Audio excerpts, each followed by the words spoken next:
Good afternoon, everyone. So this is reading comprehension class. We are practicing one passage every day. So today we will again take one passage and we will read it and we will try to learn some new words and we'll try to answer some question. Just a second.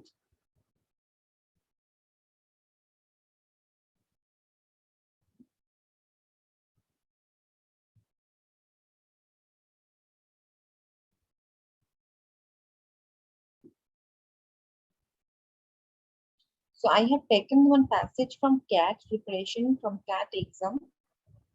So let's try to solve it.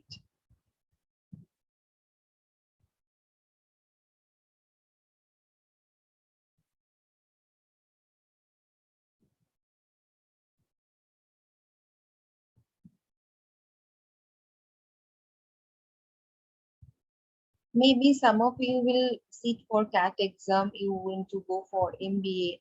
So you need to solve like some more papers at home. This is one of them.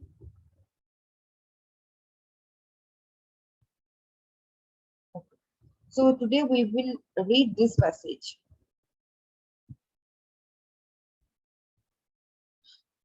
Let's start. The conceptions of life and the other and the world, which we call philosophical, are a product of two factors: inherited religious and ethical conceptions. So from the very first line, you can understand that it is a passage about life and its values. It's not any technology, not political, nothing, but it's about life. You can call it philosophical. So philosophical is a word, key word we can see in the very first line. So what is written, the conceptions of life and the world, which we call philosophical, are a product of two factors: inherited religious and ethical conceptions.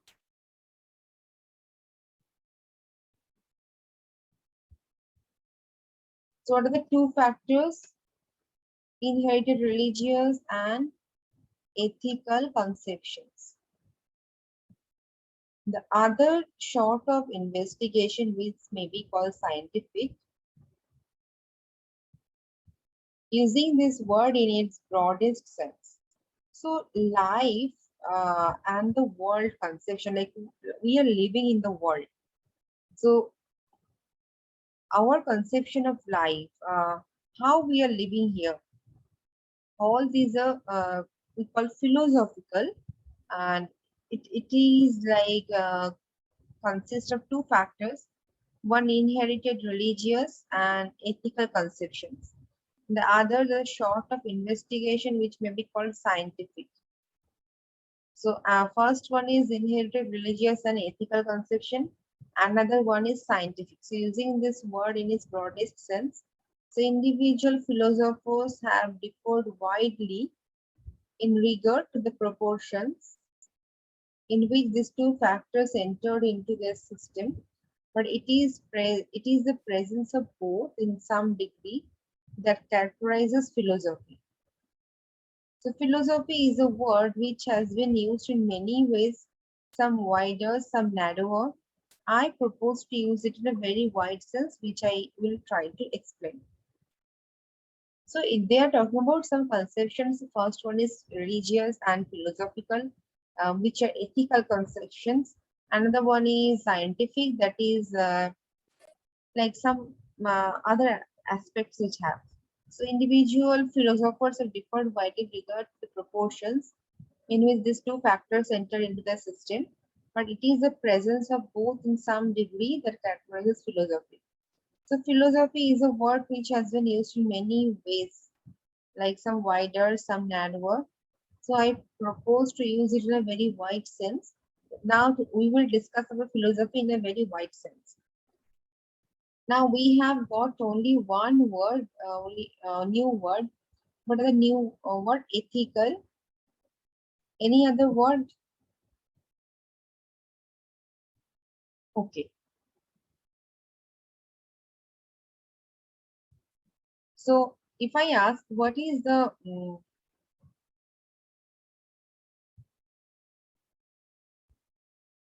parts of speech of ethical, he sounds ethical. So it is an adjective.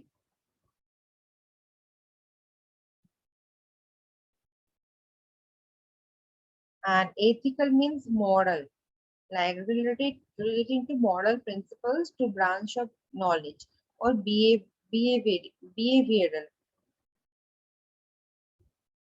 So ethical is an adjective and a synonym you can find moral or like what is normal. So philosophy, as I shall understand the word, is something immediate between theology and science. So what is philosophy? It is something in the middle of theology and science. So like theology, it consists of speculations on matters as to which definite knowledge has so far been unascertainable. But like science, it appeals to human reason rather than to authority. So whether that of tradition or that of revelation. So what they're saying, philosophy is a something intermediate between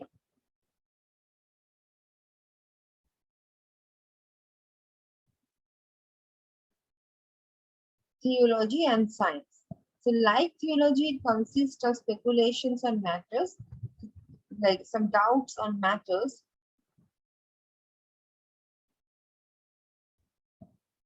as to which definite knowledge has so far been unascertainable. But like science, it appeals to human reason rather than no authority, whether that of tradition or that of regulation. All definite knowledge, so I should contain belongs to science. All dogma as to what surpasses definite knowledge belongs to theology. But between theology and science, there is a no man's land, exposed to attack from both sides. This no man's land is philosophy. So almost all the questions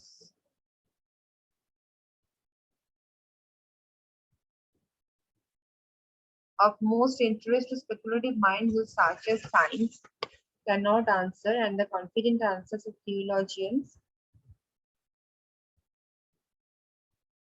no longer seem so convincing as they did in former centuries. Is the world divided into mind and matter? And if so, what is the mind and what is the matter? Is mind subject to matter or is it possessed of independent powers? Has the universe has any unity or purpose? Is it evolving towards some goal? Are there really laws of nature? Or do we believe in them only because of our innate lack of order? Is man what he seems to be, the astronomer, a tiny lump of carbon and water importantly crawling on a small and unimportant planet? These are all theological questions, philosophical questions, like how many questions are coming? So all definite knowledge should contain belongs to science. All dogmas as to what surpasses definite knowledge belongs to theology. So, but between theology and science, there is a no man's land exposed to attack from both sides. No man's land is philosophy. Because they have explained it very beautifully that between uh, theology and science, there is a no man's land. So some matters are like coming, you can find answer in theology, some answers you can find from science. But there are some incidents which you cannot find answer in both theology and both in science. So this is no man's land and this area is philosophy. So almost all the questions of most interest to speculative minds such as science cannot answer, and the confident answers of theologians no longer seem so convincing as they did in former centuries. There are some questions which the whoever has tried to answer previously, their answers were also not convincing. So, what are the questions like? Is the world divided into mind and matter? And if so, what is the mind and what is the matter? Is mind subject to matter or is it possessed of independent powers? So has the universe an unity or purpose? Is it evolving towards some goal? Are there really laws of nature or do we believe in them only because of innate love of order? Is man what he seems to be astronomer, a tiny lump of carbon and water, impotently crawling on a small and unimportant planet? Or is he what appeals to Hamlet? Is he perhaps both at once? Is there a way of living that is noble and another that is base? Or are all ways of living merely futile? So and these are all philosophical questions like is there any purpose of our living? Like are we going towards something like is there any purpose of the universe? The universe has said something for us, which we don't know. The babies which coming to the earth now, do they know what are their purpose? Like this type of questions, these are all questions which you cannot find answers in science. So, if there is a way of living that is noble, in what does it consist and how shall it achieve it? So, let's see what are the words you have got. Speculation, dogma, surplus. Theology is there. Another one is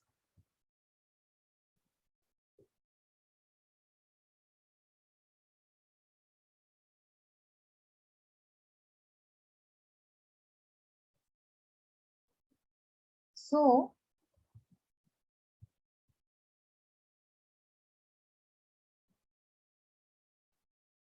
speculation, surplus, and dogma. So we can write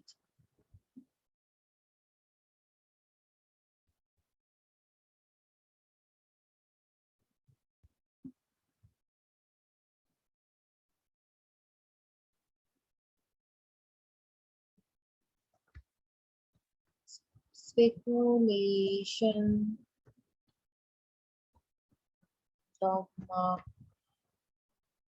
surplus, revelation.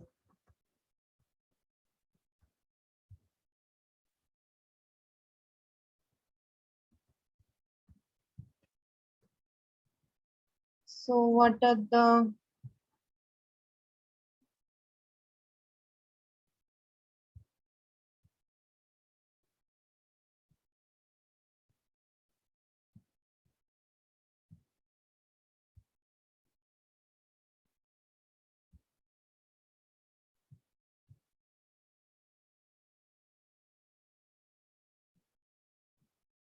speculation means the forming of a theory or conjecture without firm evidence.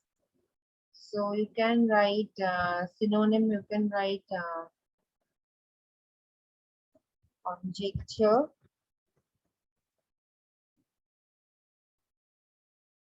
Speculation is noun. The next one is dogma.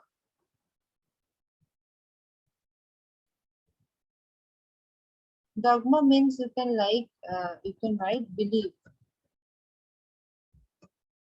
or conviction. It is again noun.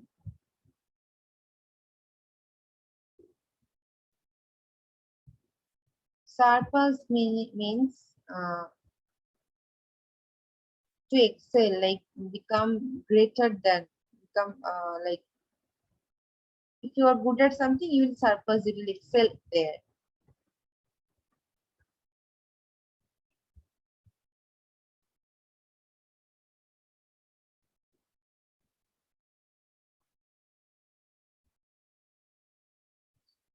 Revelation means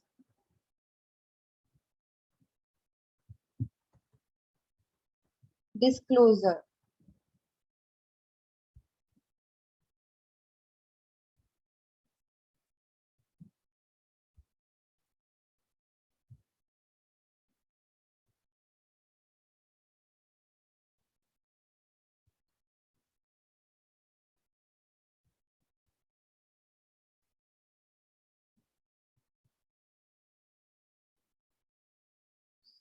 Unascertainable means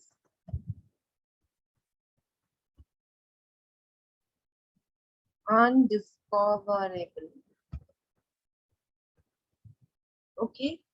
So this way, when you will go like do some mock practice, you have to find out new words and you have to increase your stock of words. So these are some new words. Speculation means conjecture, dogma means belief, surplus means to excel, revelation, disclosure, unascertainable, undiscoverable.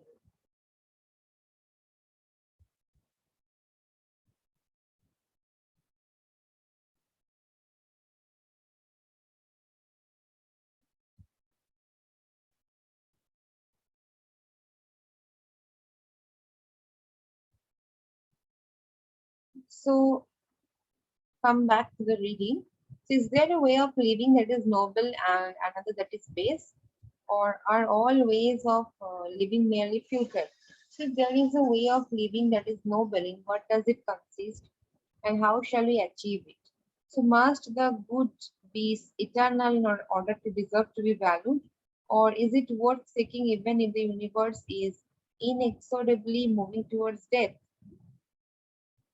Is there such a thing as wisdom, or is what seems such merely the ultimate refinement of folly? To such questions, no answers can be found in the laboratory. Theologians have professed to give answers, all too definite, but their definiteness causes modern minds to view them with suspicion. The studying of these questions, if not the answering of them, is the business of philosophy. So there are some questions which the theologians have answered, but some modern human beings they do not believe it. They have some suspicion. So studying of these questions, if not answering of them, it is philosophy's work. So from this word, what are the words we have got?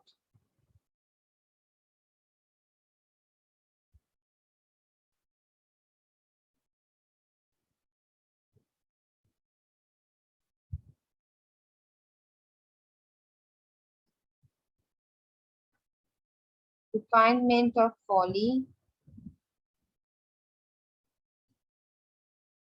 suspicion,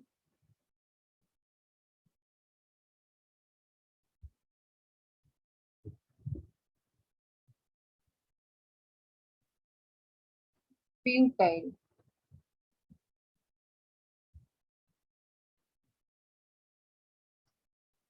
eternal.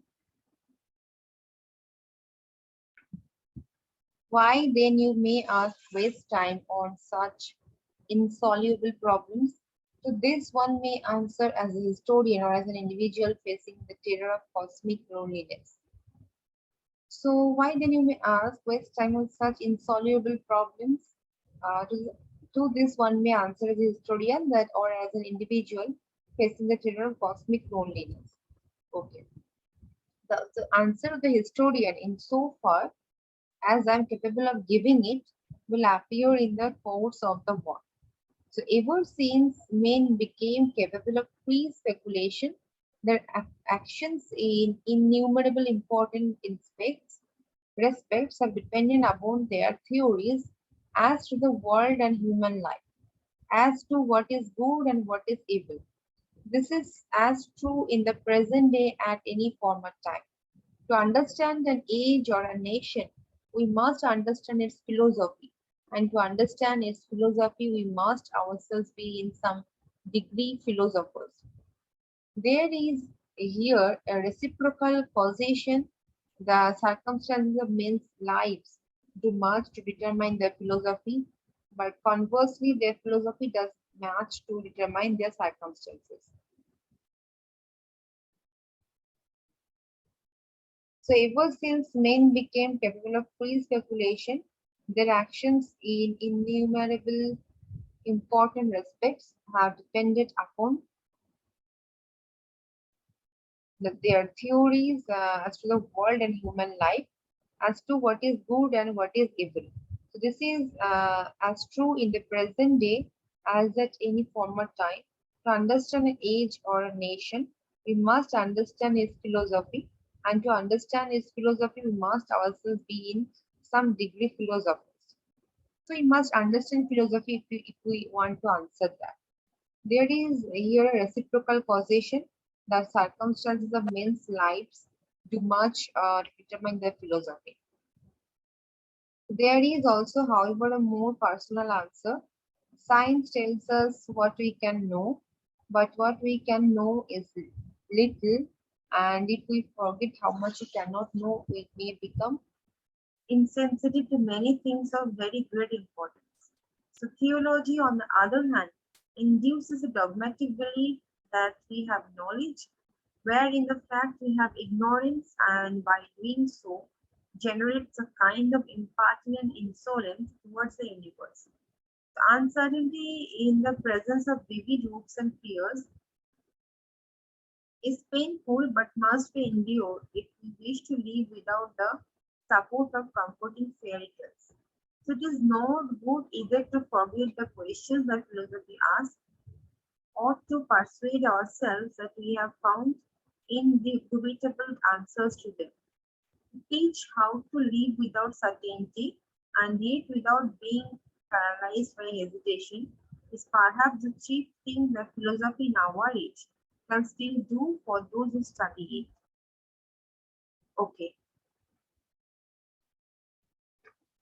so here you are getting some more words.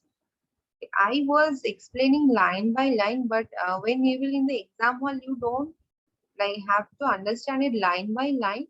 You just have to understand the concept, and you have to you should be careful of finding out the questions, the answers actually. Okay, so let's go to the answer once. The purpose of philosophy is to reduce uncertainty and chaos, help us to cope with uncertainty and ambiguity, help us to find explanation of uncertainty, reduce the terror of cosmic loneliness.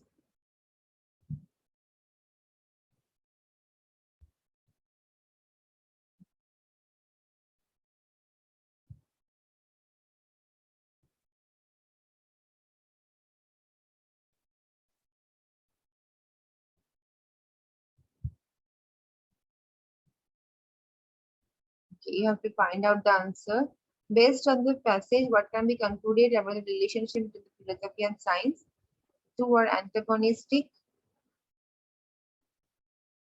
Okay, I think this one is correct. Number three, from reading the passage, what can be concluded from the profession of the author is most likely not to be a scientist.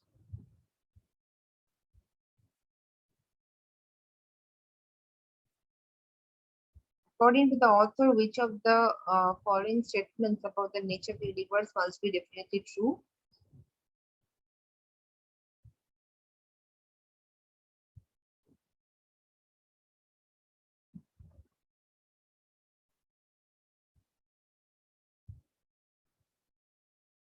There are the statements.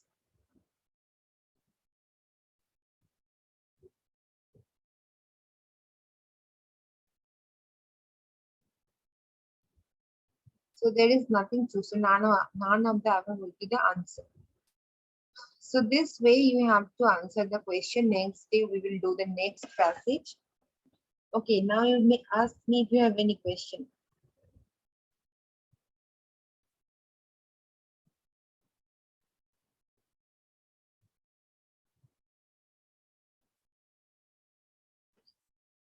Okay, so if you have no query, I will end the session here. Thank you.